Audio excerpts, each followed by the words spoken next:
મોરબીમાં કોલસા ચોરી કૌભાંડમાં ફરાર આરોપીને અમદાવાદ એરપોર્ટ પરથી ઝડપી લેવાયો। 4 મહિના પહેલા એસએમસી ટીમે દરોડો પાડી 3.57 કરોડનો મુદ્દામાલ પણ ઝડપી લીધો હતો।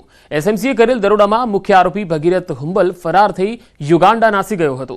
એસએમસીની ટીમ દ્વારા આરોપી વિરુદ્ધ લુકઆઉટ સેક્યુલર ઇસ્યુ કરવામાં આવ્યું હતું, જે દરમિયાન આજે આરોપી યુગાન્ડાથી યુએઈ થઈ અમદાવાદ એરપોર્ટ આવ્યો હોવાની બાતમી મળતા આરોપીને ઝડપી લેવાયો।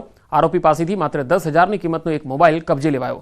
અત્યાર સુધીમાં આ કેસમાં 19 આરોપીઓની ધરપકડ કરવામાં આવી।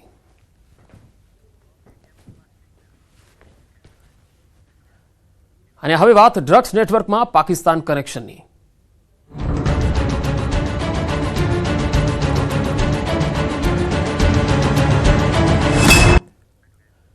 ડ્રગ્સ નેટવર્ક પર મોટી સ્ટ્રાઇક। ડ્રગ્સ નેટવર્કમાં ફરી પાકિસ્તાનની સંડોવણી ખુલી છે। પાકિસ્તાનના રીઢા ગુનેગારની ડ્રગ્સ કેસમાં સંડોવણી સામે આવી। ફિદા નામના સ્મગલરની ડ્રગ્સ કેસમાં સંડોવણી ખુલી છે। 300 કિલો ડ્રગ્સ કેસમાં એટીએસે મોટો ખુલાસો કર્યો। આ ડ્રગ્સને લઈ પાકિસ્તાનની બોટ આવતી હતી। ડ્રગ્સ લેવા તમિલનાડુથી બોટ આવવાની હતી। દરિયામાં કોસ્ટગાર્ડની બોટ જોતા દાણચોરોએ તેમની જૂની મોડસ ઓપરેન્ડી પ્રમાણે દરિયામાં ડ્રગ્સનો જથ્થો ફેંકી દીધો હતો। બ્લુ કલરના ડબ્બામાં ડ્રગ્સનો જથ્થો હતો। આ ડબ્બા ડૂબે નહીં તે રીતે પેક કરાયા હતા। ડ્રગ્સને દરિયામાં ફેંકી પાકિસ્તાન તરફ ભાગી છૂટી હતી બોટ। આ ભાગતી બોટનો પીછો કરવામાં આવ્યો અને પકડી ન શકાયા। સ્થળ પરથી 311 ડ્રગ્સના પેકેટ મળી આવ્યા, જેની અંદાજે કિંમત 1800 કરોડ રૂપિયા થાય છે। એટીએસના મતે અગાઉ પણ 143 કિલો ડ્રગ્સના કેસમાં ફિદા નામના સ્મગલરની સંડોવણી ખુલી હતી। 2018થી અત્યાર સુધીમાં દરિયાઈ માર્ગે 20 કેસ કરીને 5454 કિલો ડ્રગ્સ, જેની અંદાજે કિંમત 10,217 કરોડ થાય છે, એ પકડાઈ હતું।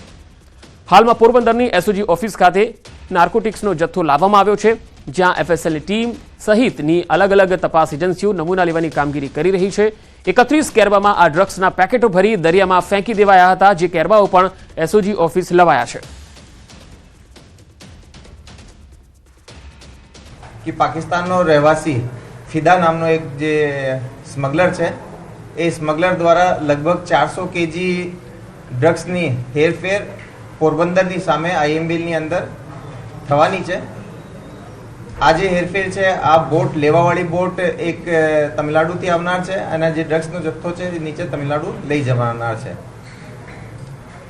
આ ઇન્ફોર્મેશનની ગ્રેવિટી જોતા અમે આ ઇન્ફોર્મેશન અહીંયા પ્રોસેસ કરી। આ ઇન્ફોર્મેશન ઇન્ડિયન કોસ્ટગાર્ડ જોડે શેર કરવામાં આવેલી અને કોસ્ટગાર્ડ જોડે મળીને એક જોઈન્ટ ઓપરેશન અમે પૂરો પાર પાડ્યો। બાતમીવાળી જગ્યાએ પર જ્યારે અમે પહોંચ્યા તો એ જગ્યા ઉપર કોસ્ટગાર્ડના શિપના રાડાર ઉપર એક બોટ દેખાણી।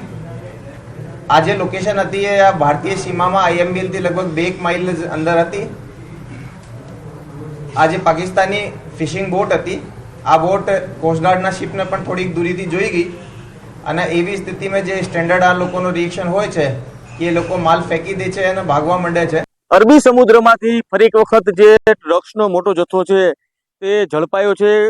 ઇન્ડિયન કોસ્ટગાર્ડ અને ગુજરાત એટીએસના સંયુક્ત ઓપરેશનમાં જે રીતે તારીખ 12 અને 13 દરમિયાન આજે અરબી સમુદ્રમાં સંયુક્ત ઓપરેશન હાથ ધરવામાં આવ્યું હતું, તેમાં જે નાર્કોટિક્સનો જે જથ્થો છે, 300 કિલો જેટલો નાર્કોટિક્સ છે તે મળી આવ્યો છે અને જેની અંદાજિત આંતરરાષ્ટ્રીય બજાર કિંમત ગણીએ તો 1800 કરોડ જેટલી જે કિંમત જે છે તે આ નાર્કોટિક્સની થાય છે। મહત્વની વાત છે કે જે કોસ્ટગાર્ડ અને ગુજરાત એટીએસને જે બાતમી મળી હતી, જે બાતમીના આધારે આ જે શંકાસ્પદ બોટ જે છે તે બોટનો પીછો કરતા જે આ બોટ જે છે તેની અંદર જે માલ જે નાર્કોટિક્સનો રહેલો છે તે દરિયામાં ફેંકી અને આ બોટ છે તે જતી રહી હતી। ત્યારબાદ જે સુરક્ષા એજન્સીઓએ દરિયામાંથી આ માલ જપ્ત કરી અને તેને પોરબંદર જે કોસ્ટગાર્ડ જેટી છે ત્યાં લાવવામાં આવ્યો હતો। મહત્વની વાત છે કે ઘણા સમય બાદ ફરી એક વખત જે સુરક્ષા એજન્સીઓએ જે ડ્રગ્સનો મોટો કારોબાર જે છે, ડ્રગ્સની મોટી હેરાફેરી છે તે ઝડપી પાડી છે અને હાલ તો જે આ ડ્રગ્સ છે તે ક્યાંથી આવ્યું હતું, તેને કોણ મોકલનાર હતું, ક્યાં જઈ રહ્યું હતું, તે સહિતની જે તપાસ છે તે તપાસ કરવામાં આવી રહી છે। પ્રતિશ સેલુ, ન્યૂઝ 18 ગુજરાતી, પોરબંદર। જૂનાગઢમાંથી એમડી ડ્રગ્સ સાથે યુવકની ધરપકડ થઈ। યુવાન ડિલિવરી કરવા જતો હતો। અગ્રાવત ચોકમાંથી પોલીસે તેને પકડી પાડ્યો। 4.66 ગ્રામ મેફેડ્રોન ડ્રગ્સ પકડી પાડવામાં આવ્યું। 81,600નો મુદ્દામાલ જપ્ત કરવામાં આવ્યો। तुषार बालकृष्ण काटमिया नामना युवाने પકડતા તેની અંગઝડતી કરતા તેની પાસેથી 4.66 ગ્રામનો એમડી મળી આવ્યો, જેની બજાર કિંમત 46 રૂપિયા થાય છે. અને આ ઇસમ પાસેથી મોબાઈલ ફોન તથા એનું ટુ વ્હીલ છે એ ગુનાના કામે કબજે કરવામાં આવેલું છે. કચ્છ એસઓજીએ ભચાઉના શિકારપુર નજીકથી હેરોઇન ઝડપી પાડ્યું. હાઈવે પર આવેલી હોટલ અપનાનો સંચાલક ઝડપાયો છે. પંજાબના બલવિંદરસિંહને 6.25 લાખના હેરોઇન સાથે ઝડપી પાડ્યો. કુલ 7.52 લાખનો મુદ્દામાલ જપ્ત કરવામાં આવ્યો છે.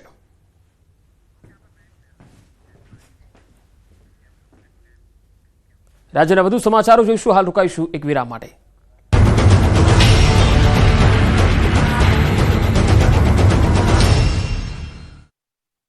Go get a સુરતના ઉત્તરાયણમાં તોફાની તત્વો બેફામ દારૂ પીવાની માંગ સાથે ઈંડાની લારી ચલાવનાર વ્યક્તિ અને કારીગરને માર્યો માર. મારામારીના પગલે ઉત્તરાયણ પોલીસ મથકમાં નોંધાઈ ફરિયાદ. નર્મદા જિલ્લાના અંતરિયાળ વિસ્તારોમાં રસ્તાની સુવિધાના અભાવે ભારે હાલાકી. ચાપટ ગામમાં સાપ કરડતા દર્દીને જોડીમાં લઈ જવા મજબૂર બન્યા લોકો. 10 કિલોમીટર સુધી જોડીમાં લાવ્યા બાદ મળી શક્યું વાહન. અમદાવાદ ગ્રામ્યના નાંદેજમાં આવેલા જ્વેલર્સમાં ચોરનો હાથફેરો. ચોરે દુકાનના 2 દરવાજાના તાળા તોડી ચોરી કરી. અંદાજે 4.10 લાખના દાગીના સહિતની મતાની ચોરીની ઘટના સીસીટીવીમાં કેદ. વડોદરામાં ફરી નબીરા બન્યા બેફામ. એસીપીની ગાડી સામે બનાવેલી રીલ વાયરલ. નબીરાઓએ રીલ બનાવી પોસ્ટ કરી પોલીસને ફેંક્યો પડકાર.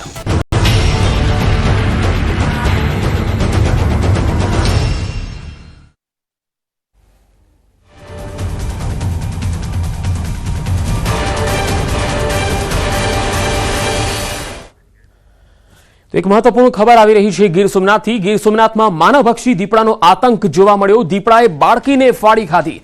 સૂત્રાપાડાના મોરાસા ગામમાં મોડી રાતનો આ બનાવ. મોડી રાત્રે ગામમાં ઘૂસ્યો હતો આદમખોર દીપડો.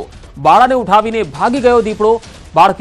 બાળકીનો ખવાયેલી હાલતમાં મૃતદેહ મળી આવ્યો છે. પરિવારના મતે બાળકી રાત્રે જમીને પાણી પીવા માટે જઈ રહી હતી ત્યારે દીપડો બાળકીને ઉઠાવી ગયો, જે બાદ માતા પિતાએ બૂમાબૂમ કરી હતી. જોકે દીપડો બાળકીને ઉઠાવીને ભાગી છૂટ્યો હતો. વન વિભાગને પણ જાણકારી આપવામાં આવી હતી.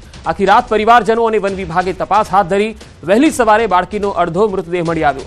માત્ર 3 વર્ષની બાળકીને આદમખોર દીપડો ઉપાડીને ભાગી ગયો હતો. વન વિભાગે આદમખોર દીપડાને પકડવા પાંજરા મૂક્યા છે. સ્થાનિકોના મતે ગામ આસપાસ 7 થી 8 દીપડાઓ ફરી રહ્યા છે. જમવા બેઠા હતા અને છોકરી બારોબાર ગઈ હાથ ધોઈને પાણી પીવા જઈને ત્યાં હાથ ધોતી તેને દીપડો આવી અને બોસી પકડીને સીધો બારોબાર નીકળી ગયો. અમે દોડ્યા પણ હાથમાં ન આવેલું. બનાવ જે બન્યો એ એકદમ કરુણ અને બહુ ભયંકર બન્યો છે. એનું કારણ કે અમારા ગામની અંદર આ દીપડા 7 થી 8 દીપડા છે. આ જે માણસ ભક્ષી છે એ આ પહેલો બનાવ છે. અને આ જે કરુણમાં કરુણ જે આ જે ખરેખર જે બન્યો છે એ દીકરીના જે જોઈએ એના જે એનું જોઈએ તો પોણા ભાગની તો એ ખાઈ ગયો છે. સુરતમાં શ્વાનના મોતનો મામલો પોલીસ સ્ટેશને પહોંચ્યો. કામરેજના નનસાડ ગામમાં એક સોસાયટીનો આ બનાવ. સોસાયટીના લોકોનો પાલતુ શ્વાનને પકડવાનો પ્રયાસ હતો. હાજર રહીશે ના પાડતા શ્વાન મામલે થઈ હતી બોલાચાલી. કેટલાક લોકો શ્વાનને કોથળામાં ભરીને લઈ ગયા હતા. તપાસ કરતા શ્વાન કામરેજના આંબોલી ગામ પાસેથી મૃત હાલતમાં મળી આવ્યું. આ મામલે પોલીસને જાણકારી આપવામાં આવી. ગુજરાતમાં દારૂ ઘુસાડ